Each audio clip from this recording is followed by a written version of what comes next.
میر امن کی کہانی۔ پہلے درویش کی کہانی۔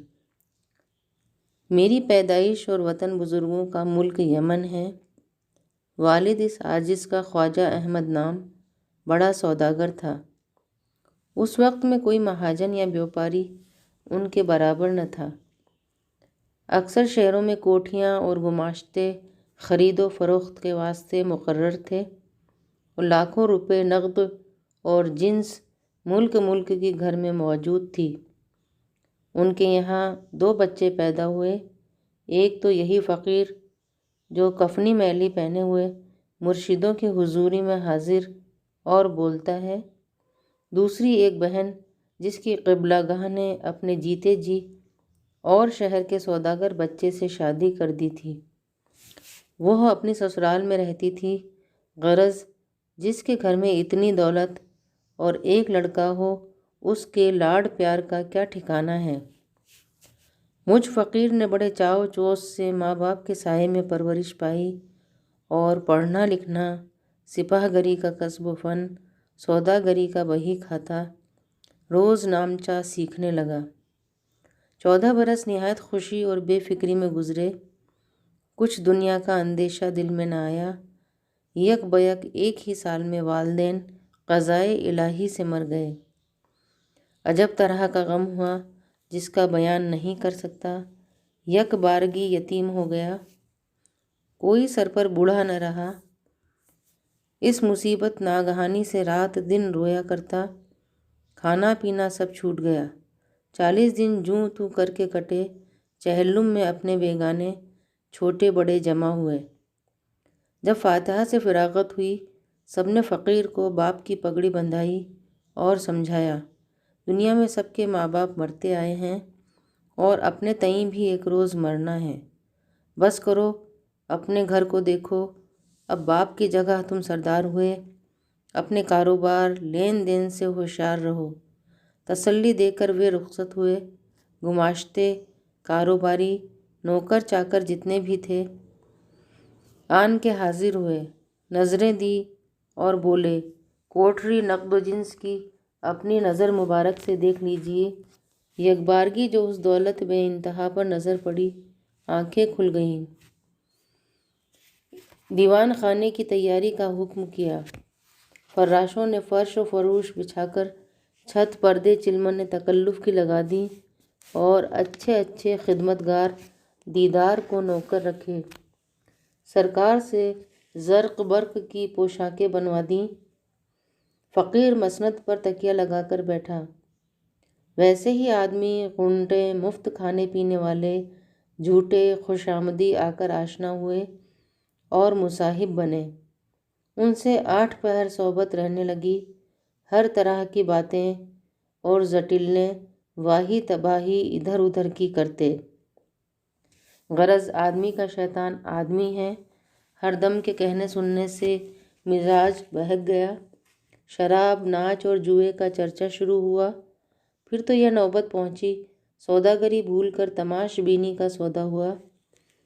اپنے نوکر اور رفیقوں نے جب یہ غفلت دیکھی تو جو جس کے ہاتھ پڑا الگ کیا، گویا لوٹ مچا دی۔ کچھ خبر نہ تھی کتنا روپیہ خرچ ہو رہا ہے، کہاں سے آتا ہے اور کدھر جاتا ہے۔ مال مفت، دل بے رحم۔ اس فضول خرچی کے آگے اگر گنج قاروں کا ہوتا تو بھی وفا نہ کرتا۔ کئی برس کے عرصے میں یک بارگی یہ حالت ہوئی کہ فقط ٹوپی اور لنگوٹی باقی رہی۔ دوست آشنا جو دانت کاٹی روٹی کھاتے تھے اور چمچہ بر خون اپنا ہر بات میں نثار کرتے تھے، کافور ہو گئے۔ بلکہ راہ باٹ میں اگر کہیں ملاقات ہو جاتی تو آنکھیں چرا کر منہ پھیر لیتے اور نوکر چاکر خدمتگار سب چھوڑ کر کنارے لگے۔ کوئی بات کا پوچھنے والا نہ رہا۔ جو کہے یہ کیا تمہارا حال ہوا، سوائے غم اور افسوس کے کوئی رفیق نہ رہا۔ اب دمڑی کی ٹھڈیاں میسر نہیں جو چبا کر پانی پیوں۔ 2-3 فاقے کڑاکے کے کھینچے، تاب بھوک کی نہ لا سکا۔ لاچار بے حیائی کا برقع منہ پر ڈال یہ قصد کیا کہ بہن کے پاس چلیے۔ لیکن یہ شرم دل میں آتی تھی کہ قبلہ گاہ کی وفات کے بعد نہ بہن سے کچھ سلوک کیا، نہ خالی خط لکھا، بلکہ اس نے 2 خط ماتم پرسی اور اشتیاق کے جو لکھے، ان کا بھی جواب اس خواب خرگوش میں نہ بھیجا۔ اس شرمندگی سے جی تو نہ چاہتا تھا، پر سوائے اس گھر کے اور ٹھکانہ نظر میں نہ ٹھہرا۔ جوں توں پا پیادہ خالی ہاتھ 1000 محنت سے کئی منزلیں کاٹ کر ہمشیر کے شہر میں جا کر اس کے مکان پر پہنچا۔ اس ماجائی نے میرا یہ حال دیکھ کر بلائیں لی اور گلے مل کر بہت روئی، تیل ماش اور کالے ٹکے مجھ پر سے صدقے کیے، کہنے لگی، اگرچہ ملاقات سے دل بہت خوش ہوا، لیکن بھیا تیری یہ کیا صورت بنی؟ اس کا جواب میں کچھ نہ دے سکا، آنکھوں سے آنسو ڈبڈبا کر چپکا ہو رہا۔ بہن نے جلدی خاصی پوشاک سلوا کر حمام میں بھیجا، نہا دھو کر کپڑے پہنے، ایک مکان بہت اچھا اپنے پاس میرے رہنے کو مقرر کیا۔ صبح شربت اور لوزیات، حلوہ سوہن، پستہ مغزی ناشتے کو، اور تیسرے پہر میوے خشک و تر پھل پھلاری، اور رات دن دونوں وقت پلاؤ، نان، قلیے، کباب، تحفہ مزیدار منگوا کر اپنے روبرو کھلا کر جاتی، سب طرح کی خاطرداری کرتی۔ میں نے ایسی تصدیق کے بعد جو یہ آرام پایا، خدا کی بارگاہ میں 1000 شکر بجا لایا۔ کئی مہینے اس فراغت سے گزرے کہ پاؤں اس خلوت سے باہر نہ رکھا۔ ایک دن وہ بہن جو بجائے والدہ کے میرے خاطر رکھتی تھی، کہنے لگی، اے بیرن، تو میری آنکھ کی پتلی اور ماں باپ کی موئی مٹی نشانی ہے۔ تیرے آنے سے میرا کلیجہ ٹھنڈا ہوا، جب تجھے دیکھتی ہوں باغ ہو جاتی ہوں۔ تو نے مجھے نہال کیا، لیکن مردوں کو خدا نے کمانے کے لیے بنایا ہے، گھر میں بیٹھے رہنا ان کو لازم نہیں۔ جو مرد نکھٹو ہو کر گھر سیتا ہے، اس کو دنیا کے لوگ تانا مہنا دیتے ہیں، خصوصاً اس شہر کے آدمی، چھوٹے بڑے، بے سبب تمہارے رہنے پر کہیں گے، اپنے باپ کی دولت دنیا کھو کھا کر بہنوئی کے ٹکڑوں پر آ پڑا۔ یہ نہایت بے غیرتی اور میری تمہاری ہنسائی اور ماں باپ کے نام کو سبب داغ لگنے کا ہے۔ تمہیں تو میں اپنے چمڑے کی جوتیاں بنا کر پہناؤں اور کلیجے میں ڈال کر رکھوں۔ اب یہ صلاح ہے کہ سفر کا قصد کرو، خدا چاہے تو دن پھریں اور اس حیرانی اور مفلسی کے بدلے خاطر جمعی اور خوشی حاصل ہو۔ یہ بات سن کر مجھے بھی غیرت آئی، اس کی نصیحت پسند کی،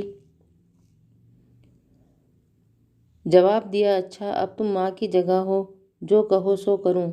میری مرضی پا کر گھر میں جا کے 50 توڑے اشرفیوں کے اصیل لونڈیوں کے ہاتھ میں لوا کر میرے آگے لا رکھے اور بولی، ایک قافلہ سوداگروں کا دمشق کو جاتا ہے، تم ان روپیوں سے جن سے تجارت کی خرید کرو، ایک تاجر ایماندار کے حوالے کر کے دستاویز پکی لکھوا لو، اور آپ بھی قصد دمشق کا کرو۔ وہاں جب خیریت سے جا پہنچو، اپنا مال منافع سمجھ بوجھ لیجیو یا آپ بیچیو۔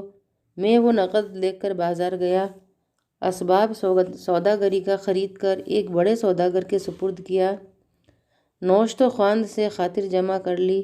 وہ تاجر دریا کی راہ سے جہاز پر سوار ہو کر روانہ ہوا۔ فقیر نے خشکی کی راہ چلنے کی تیاری کی۔ جب رخصت ہونے لگا، بہن نے ایک گھوڑا جڑاؤ ساز سے تواضع کیا اور مٹھائی پکوان ایک خاصدان میں بھر کر ہرنے سے لٹکا دیا اور چھاگل پانی کی شکار بند میں بندھوا دی۔ امام ضامن کا روپیہ میرے بازو پر باندھا، وہی دہی کا ٹیکا ماتھے پر لگا کر آنسو پی کر بولی، سدھارو، تمہیں خدا کو سونپا، پیٹھ دکھاتے جاتے ہو، اسی طرح جلد اپنا منہ دکھائیو۔ میں نے فاتحہ خیر پڑھ کر کہا، تمہارا بھی اللہ حافظ ہے۔ وہاں سے نکل کر گھوڑے پر سوار ہوا اور خدا کے توکل پر بھروسہ کر کے 2 منزل کی 1 منزل کرتا ہوا دمشق کے پاس جا پہنچا۔ یہ پورا سبق جو میں نے ابھی پڑھا ہے آپ کے کورس میں ہے، یونٹ 1، ٹاپک 1، میر امن کا لکھا ہوا سیر پہلے درویش کی۔